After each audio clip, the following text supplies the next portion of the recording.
नमस्कार, सत श्री अकाल, आदाब, हेलो, हाय, केम छो, very pleasant and warm evening guys. कैसे आप सभी लोग? मेरा नाम है शिवम गुप्ता और आप देख रहे हो इंजीनियर्स अड्डा। गाइस, यहाँ पर एक क्वेश्चन जो बहुत ज्यादा स्टूडेंट्स पूछते हैं कि सर इस टॉपिक से या फिर इस सब्जेक्ट से इंपॉर्टेंट टॉपिक्स बता दीजिए या फिर इंपॉर्टेंट जितने भी पॉइंट्स हैं वो सारी चीजें बता दीजिए, सो दैट हम उन सारे पॉइंट्स पे, उन सारे टॉपिक को बहुत अच्छे से फोकस कर सके। पढ़ेंगे सब कुछ लेकिन उन टॉपिक पे थोड़ा सा एक्स्ट्रा अटेंशन दे देंगे। तो चलो दोस्तों, बिना किसी देरी के मैं आप सभी लोगों को वो टॉपिक्स बता देता हूं और उन टॉपिक को जरूर पढ़ के जाना, क्योंकि एग्जामिनेशन में हर बार अगर इंडस्ट्रियल इंजीनियरिंग से क्वेश्चन आएगा तो उसमें ये टॉपिक से क्वेश्चन जरूर देखने के लिए मिलेंगे। और उसमें से जो सबसे पहले आप सभी लोगों को बोलूंगा, that basics of industrial engineering. Basics of industrial engineering को बहुत अच्छे से समझ के जाना है, क्योंकि आप लोगों से जितने भी क्वेश्चन पूछे जाएंगे, फॉर एग्जाम्पल कंट्रीब्यूशन मार्जिन पूछ लिया गया, वो भी किसमें, बेसिक्स में आ जाता है ना। फैक्ट्री कॉस्ट पूछ लिया, ओवरहेड कॉस्ट पूछ लिया, ये पूछ लिया, वो पूछ लिया, मतलब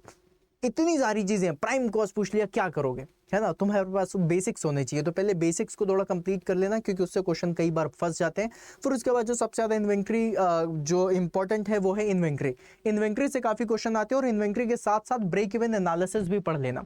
नो प्रॉफिट नो लॉस वाली कंडीशन जो होती है, राइट। तो ब्रेक इवन एनालिसिस इन्वेंट्री के साथ साथ कंप्लीट करते हुए जाना, इससे क्वेश्चन जरूर पूछा जाता है। फिर उसके बाद जो इंपॉर्टेंट टॉपिक होता है वो होता है फोरकास्टिंग। फोरकास्टिंग के साथ आप इसे रूटिंग एंड स्केड्यूलिंग पे भी आप ध्यान दे सकते हो, क्योंकि इससे भी काफी सारे क्वेश्चंस देखने के लिए मिल जाते हैं। स्केड्यूलिंग करना है मशीन की, कौन सी मशीन कब लगाएं, कितना वर्क होगा, क्या होगा, इन सब के लिए स्केड्यूलिंग की जरूरत पड़ती है, ठीक है। फिर उसके बाद एक बहुत ही ज्यादा इंपॉर्टेंट टॉपिक है जो सिविल इंजीनियर्स के लिए भी काफी ज्यादा इंपॉर्टेंट होता है, और वो होता है पोर्ट एंड सीपीएम, राइट। नाम सुना होगा, project evaluation and review technique, और CPM that is critical path method. इससे काफी सारे क्वेश्चंस पूछे जाते हैं ना, तो इसको ध्यान देना। फिर उसके बाद ये तो इंडस्ट्रियल इंजीनियरिंग है, लेकिन इंडस्ट्रियल इंजीनियरिंग के साथ साथ OR that is operation research से भी काफी क्वेश्चंस पूछे जाते हैं, और उसमें जो आप लोगों के क्वेश्चन है वो बन जाते हैं आप लोगों के प्लांट लेआउट और कंट्रोल चार्ट से, है ना।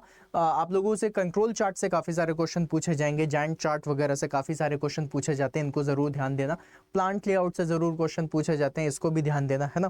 फिर उसके बाद थोड़ा सा और ऑपरेशन रिसर्च में पढ़ना हो तो एमआरपी पढ़ लेना, है ना। एमआरपी मतलब मैक्सिमम रिटेल प्राइस नहीं होता है, इसका मतलब होता है मटेरियल रिक्वायरमेंट प्लानिंग, है ना, एमआरपी बोलते हैं।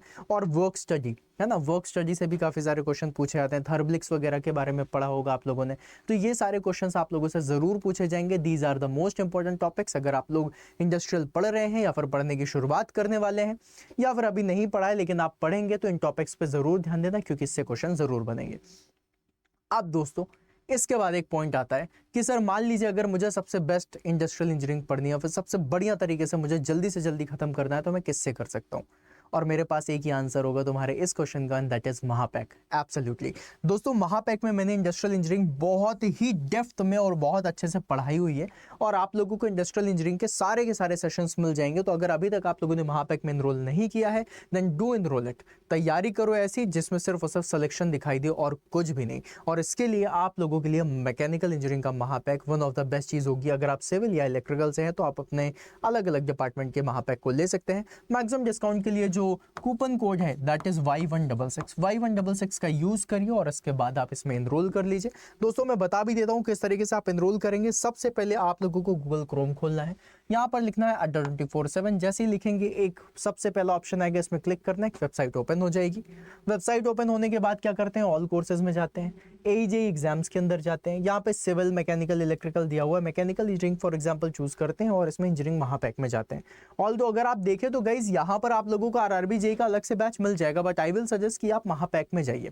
महापैक में आपको सारे के सारे बैचेस मिल जाएंगे। 3x वैलिडिटी मिल रही है, और भैया 3x वैलिडिटी का तो नेक्स्ट लेवल ही जल रहे हैं, और वो भी इतने सस्ते प्राइस में। अगर 2498 रुपए ये आपको दिख रहा है, इसको मैं थोड़ा सा और सस्ता कर सकता हूं, और ये सस्ता हो जाएगा जब आप कूपन कोड यूज करेंगे Y166। क्या है Y166 is the coupon code. जैसे ही आप इसको अप्लाई करते हैं, ये बैच आप लोगों का 2200 रुपए का हो जाएगा विद 3x वैलिडिटी। सोचो 27 महीने की वैलिडिटी दे रहे हैं यहाँ पर। तो गाइज इसका यूज जरूर करें। और टीचर्स डे आ रहा है, टीचर्स डे की उपलक्ष्य में आप अपने गुरु को एक ये तोहफा दे सकते हैं by using their code. And I will ask everyone कि अगर थोड़ा सा भी दिल में अपने गुरु के लिए भी कुछ करने के लिए है, तो यहाँ पर ऐसा कर सकते हो कि आप इसको डेडिकेट कर सकते हो कि चलो हम बैच तो ले ही रहे हैं, इतने सारे कूपन कोड्स हैं, इनमें से हम शिवम सर का कूपन कोड लगा करके बैच ज़रूर ले लेते हैं। और गाइज यहाँ पर जो कूपन कोड है मैं एक बार वापस से दिखा देता हूँ, दैट इज़ Y166। इसका यूज़ करके अगर आप जब भी कभी बैच में इनरोल करें तो इसका यूज़ ज़रूर करें, और अपने दोस्त यारों को भी बोलें कि अड्डा 24/7 के किसी भी बैच में जब भी इनरोल करें तो Y166 का ज़रूर यूज़ करें।